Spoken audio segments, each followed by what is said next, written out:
Um, I and speaking of Andrade, Andrade had a very good pre-tape interview that he did this past Saturday.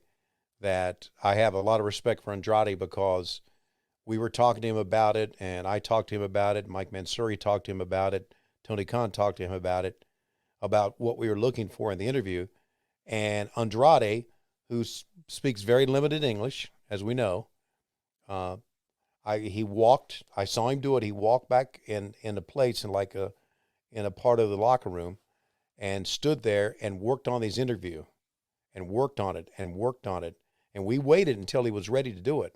And he pulled off a great interview in English about how much the mask meant to him, his culture, his heritage.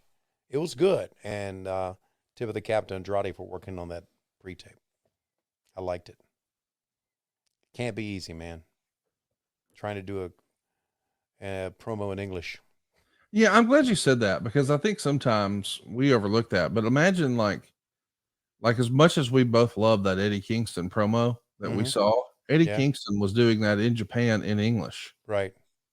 Now imagine if Eddie was trying to speak Japanese there, where he would be that would be a second language for him. Like that, instead of trying to deliver it the way you really feel, you have to also think about, okay, let me get my critical brain and my emotional brain. So you've got to have two things going at once. Like, all right, what is the word for this? And then say it with conviction. And what is the Yeah, word for that? And say it with conviction. That's tough. right. So the idea that you can do that any of these guys come over here and do that is really something special. Whether it's guys from Japan like Nakamura or certainly guys like Andrade from Mexico, like that's a tall order, man.